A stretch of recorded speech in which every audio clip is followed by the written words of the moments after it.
ಈಗಾಗಲೇ ಗುಂಡಿ ತೆಗೆಯುವ ಕಾರ್ಯವೂ ಸಹ ನಡೀತಾ ಇದೆ. ಈ ಒಂದು ಜಮೀನು ಕ್ಯಾತನಹಳ್ಳಿ ಅನ್ನುವಂತಹ ಗ್ರಾಮಕ್ಕೆ ಸೇರುತ್ತೆ. ಹರದನಹಳ್ಳಿ ಪಕ್ಕ, ಜೊತೆಗೆ ಮಾವಿನಕೆರೆ ರಂಗನಾಥ ಸ್ವಾಮಿಯ ಬೆಟ್ಟದ ತಪ್ಪಲಿನಲ್ಲಿ ಈ ಜಾಗ ಇದೆ. ಈ ಜಮೀನನ್ನು ನೀಡಿದಂತಹ ರೈತರು ನಮ್ಮ ಜೊತೆ ಇದ್ದಾರೆ, ಇವ್ರು ನೋಡ್ಬೋದು. ಇದು ಕ್ಯಾತನಹಳ್ಳಿ ಸರ್ವೆ ನಂಬರಿಗೆ ಸೇರಿದಂತಹ ಜಾಗ.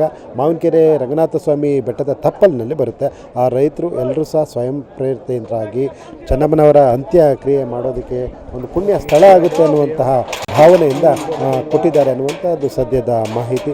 ಇಲ್ಲೆಲ್ಲ ಇರುವಂಥ ರೈತರು ಇದು ಕ್ಯಾತನಹಳ್ಳಿ, ಹರದನಹಳ್ಳಿ, ಹಳೆಕೋಟೆ ಈ ಭಾಗದ ರೈತರು ಚೆನ್ನಮ್ಮನವರ ಅಂತ್ಯಕ್ರಿಯೆಯನ್ನು ನೋಡೋದಕ್ಕೆ, ಪಾಲ್ಗೊಳ್ಳೋದಕ್ಕೆ ಈಗಾಗಲೇ ಹೆಚ್ಚಿನ ಸಂಖ್ಯೆಯಲ್ಲೂ ಸಹ ಜನರು ಬರ್ತಾ ಇದ್ದಾರೆ. ಅದರ ಜೊತೆಯಲ್ಲಿ ಈ ಒಂದು ಅಂತ್ಯಕ್ರಿಯೆ ನಡೆಯುವಂಥ ಸ್ಥಳವನ್ನು ನೀಡಿರುವಂತಹ ರೈತರು ನಮ್ಮ ಜೊತೆ ಅವ್ರನ್ನ ಮಾತಾಡಿಸ್ತೇನೆ. ಅವರು ನಮ್ಮ ಸ್ವಇಚ್ಛೆಯಿಂದ ಅವರು ಕೇಳಿದಾಗ ಅವ್ರಿಗೆ ನಾವು ಗೌರವ ಕೊಟ್ಟು ಒಳ್ಳೆತನ ಒಂದು ದೇವೇಗೌಡರು ದೇವಸ್ಥಾನಕ್ಕೆ ಬಂದಂಥ ಟೈಮ್ಸಲ್ಲಿ ನಮ್ಮನ್ನು ಸತಂತ ಕಾಲದಲ್ಲಿ ಇಲ್ಲೇ ಒಂದು ಅಂತ್ಯಕ್ರಿಯೆ ನಡೆಸಬೇಕು ಅನ್ನೋ ಉದ್ದೇಶದಿಂದ ಜನಗಳನ್ನು ಕೇಳ್ಕೊಂಡಾಗ ಜನಗಳು ಎಲ್ಲರೂ ಸೇರಿ ನಾವು ಕೊಡ್ತೀವಿ, ಮಾಡಿ ಒಳ್ಳೆಯದಾಗಲಿ, ಒಂದು ಪುಣ್ಯ ಸ್ಥಳವಾಗಿ ಬೆಳೀಬೇಕು ಅನ್ನೋ ಆಸೆಯಿಂದ ಎಲ್ಲರೂ ಸಹಕರಿಸಿದ ಅವರು ಒಂದು ಧೈರ್ಯವಾಗಿ ನಮ್ಮ ರೈತರು ನಮಗೆ ಸಪೋರ್ಟ್ ಕೊಡ್ತಾರೆ, ನಮಗೆ ಚೆನ್ನಾಗಿರುತ್ತೆ ಅನ್ನೋ ಒಂದು ಮಹದಾಸೆಯಿಂದ ಮಾಡ್ತಾಯಿದ್ದಾರೆ. ಇದಕ್ಕೆ ಯಾವ ಅಡ್ಡಿ ಆತಂಕ ಏನು ಇಲ್ದಂಗೆ ನಡೆದವು, ಸಂತೋಷವಾಗಿರುತ್ತೆ. ಇದು ಯಾವತ್ತು ನಿಮ್ಮ ಜೊತೆ ಎಲ್ಲ ಮಾತಾಡಿದ್ರು?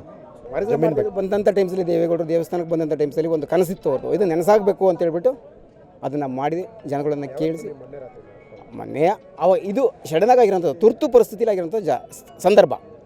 ಅದರಿಂದ ಅವ್ರು ಕೆಳಗೆ ನಾವೆಲ್ಲ ಅವರ ಮನಸ್ಸಿಗೆ ನಾವು ನೋಯಿಸ್ತೇನೆ, ಕೊಡ್ತೀವಿ ಅಂತ ಹೇಳಿ ಒಂದು ಒಪಿನಿಯನ್ ಕೊಟ್ಟಂಥ ಟೈಮ್ಸಲ್ಲಿ ಎಲ್ಲ ಕಾರ್ಯಸಿದ್ಧತೆಗಳನ್ನು ನಾವು ಮಾಡ್ಕೊಳ್ತೇವೆ.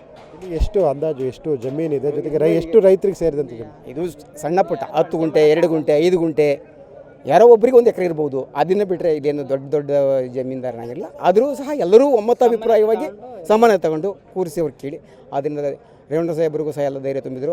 ಎಲ್ಲರೂ ಸಹ ಸೇರಿ ಬಾಲಣ್ಣವರು ಸಹ ಬಂದು ಕೇಳಿ ಅವರೆಲ್ಲರಿಗೂ ಮನ್ನಣೆ ಕೊಟ್ಟು ಜನಗಳು ನಮ್ಮ ಜಿಲ್ಲೆ ಹುಟ್ಟಿ ಬೆಳೆದವರಿಗೆ ನಾವು ಒಂದು ಆಸೆಯಿಂದ ಕೊಡಬೇಕು ಅನ್ನೋ ಮಹದಾಸೆಯಿಂದ ರೈತರು ಸಹಕರಿಸಿದ್ದಾರೆ. ಈಗ ಈ ಸ್ಥಳದಲ್ಲಿ ಅಂತ್ಯಕ್ರಿಯೆ ಆಗೋದ್ರಿಂದ ಒಂದು ರೀತಿಯ ಪುಣ್ಯ ಸ್ಥಳ ಆಗುತ್ತೆ ಅನ್ನುವಂತಹದ್ದು ಎಲ್ಲರ ಭಾವನೆ ಇದೆ. ನಿಮ್ಮ ಜಮೀನನ್ನು ಕೊಟ್ಟಿದ್ದೀರಾ ಅಥವಾ ಈ ಗ್ರಾಮದಲ್ಲಿ ಆಗ್ತಿರೋದ್ರ ಬಗ್ಗೆ ಏನು ಹೇಳ್ತೀರಾ?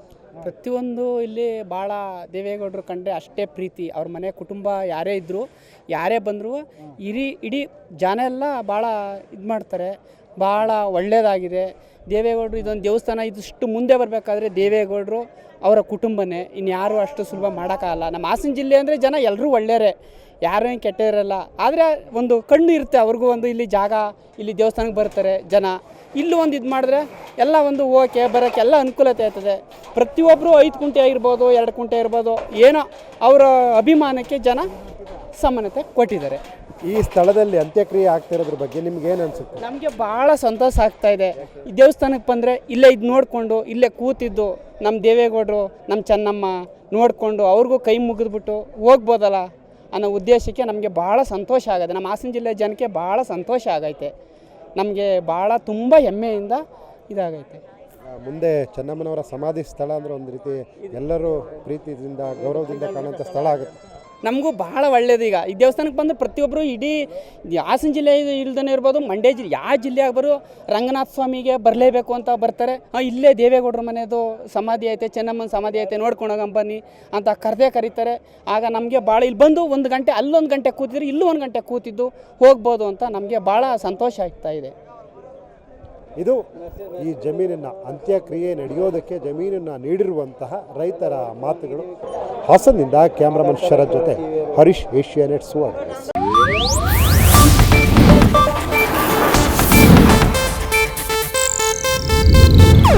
ಇದು ಏಷ್ಯಾನೆಟ್ ನ್ಯೂಸ್ ನೆಟ್ವರ್ಕ್ ಪ್ರಸ್ತುತಿ.